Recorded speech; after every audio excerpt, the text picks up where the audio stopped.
Well, thank you all for being here today, and I'm really excited because this weekend Michigan voters made history, turning out in massive numbers to cast their ballot at an early voting site. In the first 2 days of statewide early voting, more than 250,000 citizens made their voices heard, a number that far exceeded the expectations of state and local election officials.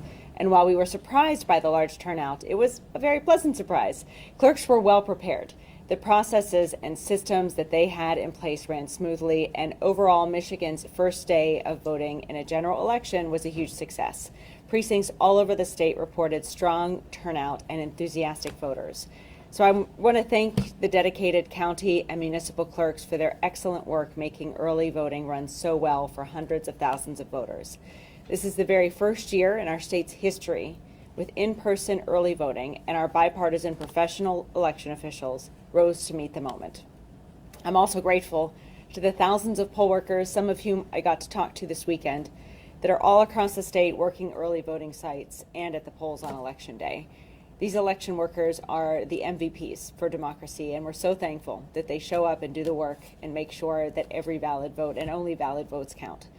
This is the third election with the new in-person early voting option in place statewide. We had our presidential primary in March, we had our, or in February, we had our August primary, and then the fact that in this November election, 250,000 Michigan citizens voted on the first 2 days alone, showed that it's starting to be embraced by citizens all across our state. In the February presidential primary, the total turnout for all 9 days of early voting was 79,000. And for the August primary, we had about 73,000 folks participate in early in-person voting. Before this weekend, the record for the highest early voting turnout in a single day was just over 11,000 voters. And on Saturday, we had more than 145,000 turnout statewide. Just an incredible increase, over 10%, tenfold. And I was able to visit some of these sites around the weekend and was really inspired to see so many excited voters, all who wanted one of our I voted stickers, many of them the werewolf sticker, but all of them really also excited to cast their vote in this historic election. And there's even more good news. As of this morning, more than 1.5 million Michigan voters have submitted their vote from home. Their absentee ballot or voting from home. They chose to vote from home and then return their ballot either through the mail, in person, or at a drop box. And that total of 1.5 million really underscores how many citizens are engaged and actively involved in this election and eager to have their voice heard. What that means is nearly a quarter of the state's active registered voters, 24%, have already cast their ballot in this November election. Now I want to break down those numbers just a little bit and talk about some early voting and voting by geography. So Oakland County and Washtenaw County are leading the state. They're the major counties with turnout. Oakland seeing 27.5% of its active registered voters having cast a ballot, and Washtenaw leading the state with 29.7, almost 30% of active registered voters participating in that election, in this election so far. In Detroit, more than 12,000 citizens cast their vote early in person in the first week of early voting here. I was one of them. And meanwhile, more than a fifth of Kent County voters who cast their ballot did so on Saturday and Sunday. That's almost 21,000 votes early. We're seeing interesting trends also by age and gender. While almost 2/3 of Michigan citizens who voted by mail are older than 60, a full 61% of those who early voted so far are under 60, and a large group of those are young voters. 13.5% of early voters are under 30. We continue to see a gap between men and women also participating this early in the election. Of all the votes cast to date in Michigan's elections, 55% are from women and 44% are from men. Today's also the first day that many jurisdictions can begin pre-processing those ballots that were voted at home and then returned either through the mail or at a drop box or through the clerk. When Michigan citizens passed Proposal 2 in 2020, it included an option for clerks to start processing those ballots voted at home before Election Day. Jurisdictions with more than 5,000 residents can have up to 8 days of pre-processing. And every jurisdiction in Michigan has the option for an extra day. So for this election, 245 jurisdictions will start processing those ballots that are received through the mail or at drop boxes or dropped off at election offices before Election Day. And it's important to remember that although the ballots will be run through the tabulator, results will not be generated or visible until after the polls close at 8 p.m. on election night. Now, there's still plenty of time for Michigan citizens to get out and vote. Early voting sites are open all this week, every day, through Sunday, November 3rd. You can visit michigan.gov/early voting to find all the information you need, including the location of an early voting site and hours of operation in your community. If you still have an absentee ballot and want to vote from home, you can still do that. To avoid potential postal delays, we recommend that you return it to a secure local ballot drop box in your own jurisdiction or hand deliver it to your clerk's office. Now, if you're a military or overseas citizen, the clerk, if you're not voting for military or overseas, the clerk must receive your absentee ballot by 8 p.m. on election day, or else it won't be counted. And polls will be open from Tuesday, November 5th, of course, from 7 to 8 p.m. on Election Day, which is now the last day to vote in this election. Whatever option you choose to cast your ballot, Michigan elections are safe, secure, and the results will be counted accurately. And you can visit michigan.gov/vote for voting information, facts about our elections, and see your jurisdiction's sample ballot. Now I'm happy to take any questions. Yeah. Secretary Benson, I know at least one clerk in Warren who's opting not to pre-process absentee ballots. I don't know if there are others, but I'm wondering if you think that's a mistake and if it's going to significantly delay election night results. I would hope every clerk take advantage of every option to ensure efficiency, security, and accuracy when processing and tabulating their votes. We have been in touch with the Warren clerk and offered her any support that she needs to ensure the efficient tabulation and secure tabulation of the votes in her city. I had hoped, we certainly hope, that she would choose to take advantage of the option to begin pre-processing ballots returned to her through the mail or at a local drop box, like most of the state, prior to Election Day. I won't pass comment on the decision that she made, which is within her purview to make. But that said, we'll be there to help Clerk Forlini, as well as Clerk Buffa, to make sure that they have all the resources they need to pre-process and tabulate all ballots as quickly as possible. All that said, I think when it comes to election night, if there is one community that is lagging behind others, and it's Warren, we'll be open about that so that we can make sure everyone knows exactly what's happening as we go through the process. All that to say as well, though, I've met with the Flint City Clerk and many other local clerks in larger communities and jurisdictions around our state, and they do have a very well-organized plan to begin pre-processing those ballots returned through the mail or at drop boxes today or in the near future. I'm very confident in their processes, and so we'll, after the polls close and the returns begin and the unofficial results begin to be known, we'll make sure you all have the information about which communities are at what point in the counting process, so that you'll know what we know as we see the post-election process unfold. Secretary, you probably could not have predicted that it would be Elon Musk that you would get into a very public debate with regarding misinformation. How concerned are you right now at this stage of the game about misinformation and what's being done to kind of control it? Well, we're certainly seeing an uptick in people either with sizable influence in platforms like Mr. Musk or others using those platforms to try to sow seeds of doubt and cause suspicion about what is a very secure and transparent process.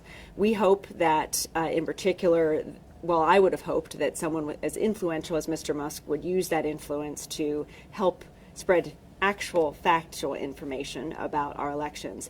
We hope others will choose to do that, and some have. But for every citizen, you can go to michigan.gov/election facts to see all potential conspiracy theories put to rest through the facts and the details of what we do to protect the security of our elections, and really encourage all citizens to seek out multiple and trusted sources of information, and also to be prepared for an uptick in misinformation and confusing statements and allegations to occur in the days ahead. Yeah. I know you want to stay above the fray on this, but is this, as we talk about elections being as secure as they ever have, more options than we ever had, are you disappointed that we're still in, in the doubt category here and what's being done? Is this a low point in that regard, in regard to how it's being played? If you understand the gist of the question. In terms of people still casting stones of doubt around Correct. our election? And the attacks that they're taking on it for political gain? Yeah, it's really disappointing and frankly says more to me about the person throwing the stones than the system itself, that anyone would intentionally try to cast seeds of doubt in the minds of citizens about the sanctity of our elections to further their own political agenda or to just sow seeds of mistrust in government in general. It's really disappointing, but what I've also seen over the last several years as it's unfolded, not just in Michigan, but nationwide, is the response of many citizens are fooled by the misinformation. But I've seen far more citizens enraged by it, honestly, and more focused than ever before in trying to not just help us debunk it and spread truthful information, but also being a part of the process as well. When I traveled around the state this weekend, from Grand Rapids to Pontiac to Flint, I saw election workers who showed up because they had a job to do, and that job was to protect democracy. And that level of emboldened enthusiasm and determination, I had not seen before this uptick of attacks on the system itself. So I think it's really both disappointing and also heartening and inspiring to me to see the resilience of the system and the people in it in moments like this and in moments like what we've endured over the last several years. And that's what gives me hope that we'll emerge from the other side of this moment, whenever that comes, with a more resilient and healthier democracy than we had going in. If I may follow one more, and then I'll be done for myself. Appreciating we're a week away. Yeah. Are we on track in your estimation for record turnout? And I'm curious on election night, once the polls close, we talked about Warren. Are we expecting it's going to be the next day? Do you think election night will have a good indication of which way the state's going? I'm just curious your thoughts, where you sit. Yeah, a couple things. One, in 2020, it was a close election, and we knew within 24 hours of the polls closing on late in the day on Wednesday what the unofficial results were. And so that's my rubric. We know in 2020 we had 2/3 of our citizens voting from home. And we know clerks couldn't begin processing those ballots until Election Day. And we also know it was our highest turnout ever in state history. With all of those factors and a global pandemic, we had our results within 24 hours of the polls closing. So based on that, I know we'll at least have it by then this time, right? We have a number of other factors in our favor, most significantly the fact that pre-processing starts today, not on Tuesday, November 5th. I anticipate many communities will be probably most of our communities will be finished tabulating all of their ballots on election night. There's a few variables there that could impact that, most significantly the number of ballots that come in close to 8 p.m. because when a ballot is dropped off close to 8 p.m., it still counts as long as it's before 8 p.m., but it still has to go through a rigorous security check, pre-processing, before it's even tabulated, and that can take time. And if there are thousands of those that come in after 4 o'clock, let's say, that could delay the results, for lack of a better word, or could extend the period of counting post that 8 p.m. Closure of the polls. So that's one of the biggest variables that's outstanding. What we know is that also more ballots are being returned early than at this time in 2020. And now with those ballots being able to be pre-processed now, that gives me a lot of optimism that we could have results sooner than end of the day on Wednesday. But we're anticipating sometime between when the polls close and end of the day on Wednesday will be when we see the full unofficial results. The other variable that will affect that, of course, is the closeness of the races. And if races are particularly close, there may be recounts and other things that unfold in the days that follow that keep us in the unknown column. And so we'll see how all those things unfold. But that said, we'll, after the polls close, hold a press conference, let you all know what we're seeing, what we expect, and give you some more details at that point. The last thing I'll say on that, for citizens who want those results in as soon as possible, get your ballots in now, because again, if you wait until 7:30 p.m. to return your ballot, that is one of the most significant factors that can extend the time between when the polls close and when those unofficial results are known. Oh, go ahead, Lauren. I can go ahead. All right, Lauren. Okay. Another conversation I'm constantly hearing is that, are you anticipating any challenges? A lot of people have the visual of, several elections ago when people were banging on the doors and the windows and there was a lot of intimidation. Are you anticipating that again, or any sort of challenges? as I go out and I talk to people as well, they're like, what if this happens again? Yeah. We hope for the best, but plan for every contingency. In fact, after our conversation here today, I'm going to be heading to Huntington Place to do a walkthrough of the plans in Detroit for the absentee counting board. So yes, we are working with MSP and the Attorney General's office, as well as the Detroit Police Department and many others, and the Detroit City Clerk, to be prepared for anything and to protect our election workers. I'm glad we have more laws than we had in the past to make it clear it's a crime if you threaten an election worker in their line of work.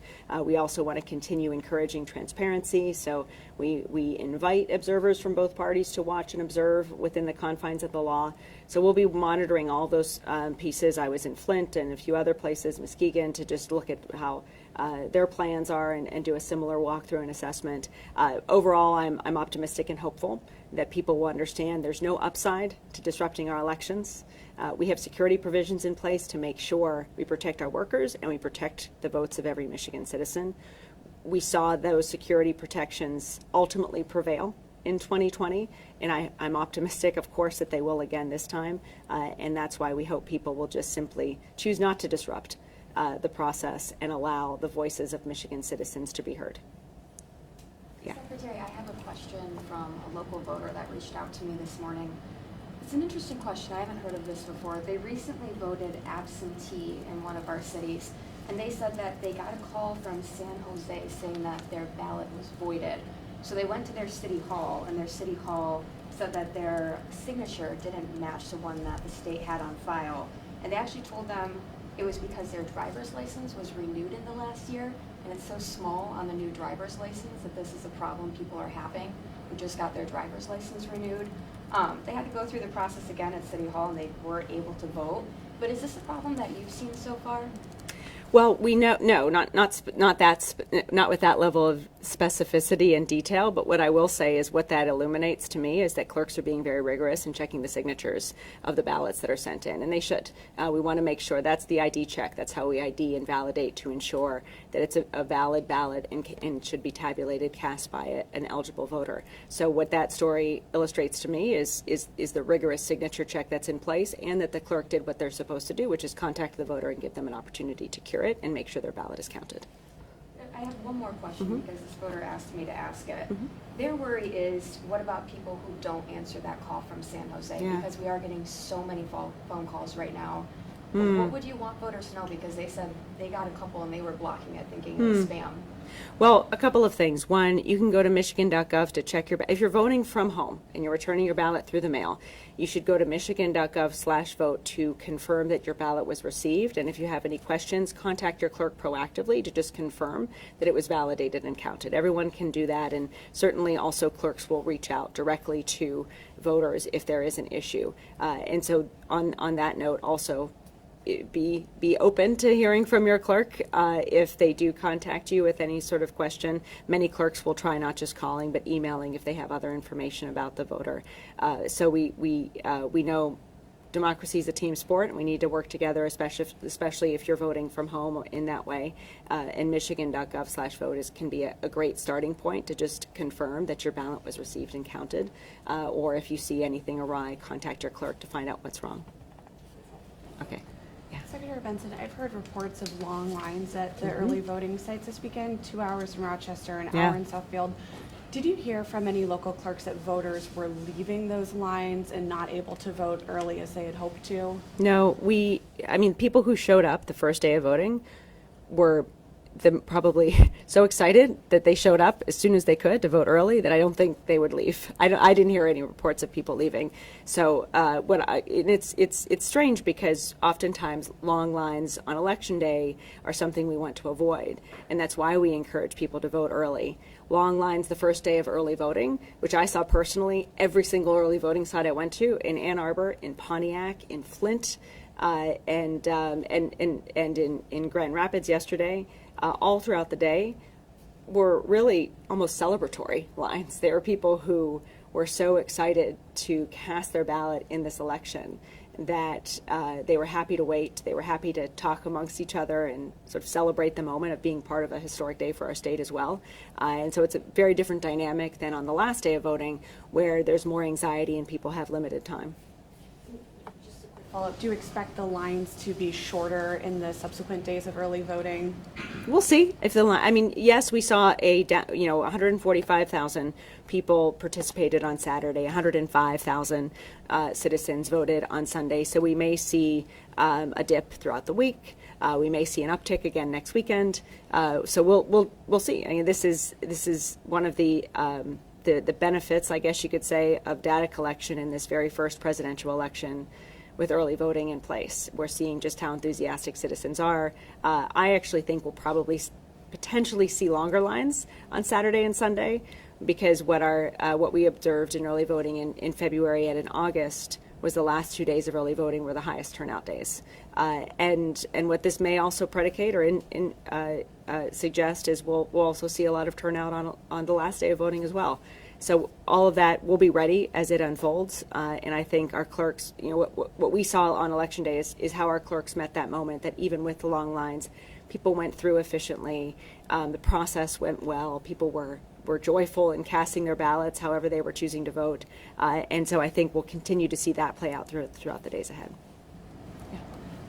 So it's been noted that there's been issues with the programming of the bats with specifically Yes. from Dominion. Mhm. Why was that only caught in the past few days, and why can't it be fixed? I saw the release with the Yeah, this is a nationwide issue with Dominion voter access terminals in the counties that use them. And the voter access terminals, of course, not all the machines, just the ones that are accessible, have an issue with the straight party voting and a programming issue that's, again, affected the machines nationwide. And I think all of us that use Dominion machines were unhappy to learn about this during the testing period and as early voting began. So we're working with Dominion to seek accountability on that front, and also are working with our clerks to ensure voters are aware of this programming issue that will require them to ensure they are voting every section on the ballot.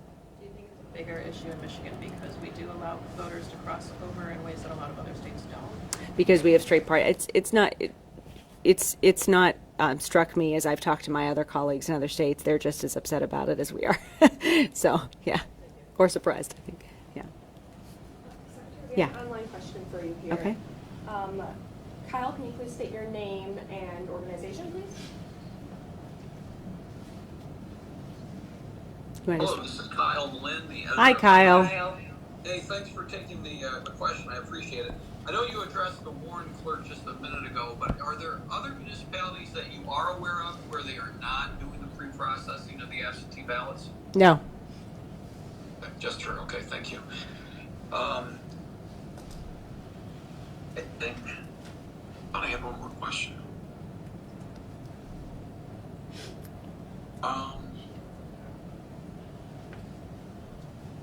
Other questions here as we wait for Kyle? There was one from our newsroom, and Yeah. it's out of state, but apparently there's been some fires or incendiary devices in ballot boxes in Washington and Oregon. Any thought in regard to just overall security of ballots? And Yeah. hopefully that doesn't occur here. Yeah, we're always concerned about the potential of tampering or otherwise just mishandling of the ballot drop boxes. They're checked daily, they're monitored by video cameras, and they're designed in such ways to make it very difficult to put anything but a ballot inside them. So we'll continue to monitor. We also recognize that sometimes folks might do that at one place to create a story and to cause fear or make people afraid to use the drop boxes, and we don't want to amplify unnecessary fears. The drop boxes in Michigan are safe. They're monitored. They're checked every day. And again, you can, once you drop your ballot off, you can call your clerk to make sure it was received. You can go to michigan.gov/vote to confirm it was received. And there's a number of other ways to make sure that you can be vigilant in ensuring your ballot is ultimately counted. You know how many there are? How many drop boxes? Yeah. There's one for every 15,000 citizens in our state. Thank you. Yes. Could you speak to the importance of the bottom of the ballot locally for Yeah. people who are in Michigan? 'Cause a lot of times people vote the top president and they forget all about the Yeah, local one of the reasons I actually think we're seeing long lines, one of the reasons that I've seen across the state is that these ballots are long and they're 2 pages. And so people are taking their time with them if they choose. I know even when I filled out my ballot at the early voting center right here in Detroit, and it took me a while to just work through and make sure I was participating in every part of the ballot that I could. So all that to say is we want people to be careful and thoughtful and informed and engaged as they fill out their ballot, do their research ahead of time. It's one of the reasons that voting from home can be very helpful as well, because you can take as much time as you need and then return your ballot at your convenience. So all of those things we want voters to be mindful of. We know there are a few races like the presidential, like the Senate race, like state house races, like congressional races that are capturing a lot of attention right now, but there are a lot of other important judicial races, school board races, millages, and other things on the ballot in communities around the state that we want people to be thoughtful about and participate in voting as well. If I'm a novice voter, my first couple of times, does the state provide information or a site where I can go to see who does what as, you know, as a candidate? Yeah, vote411.org is a great resource from the League of Women Voters that's set up to help answer questions for candidates or for citizens about the candidates on the ballot and other information. And then at michigan.gov/vote, you can actually get your sample ballot for your jurisdiction so that you can print it out ahead of time and do research, Google all the names, and find out what other additional information you might want to know before filling out your ballot. Secretary Benson, I know that Detroit is the only municipality where a voter with an absentee ballot can't go to their polling location on election day and insert it into the tabulator themselves. I don't quite understand why that is, but I'm hoping you might be able to walk us through that. Well, when the law was passed to make early voting, all the laws were passed by the legislature to make early voting possible. It was decided, as I understand it, to enable, I don't know if Detroit is the only city that does this or if you can do it statewide, but my understanding was that in any place you could bring in your absentee ballot and either spoil it or choose to fill it out and vote it yourself through the machine.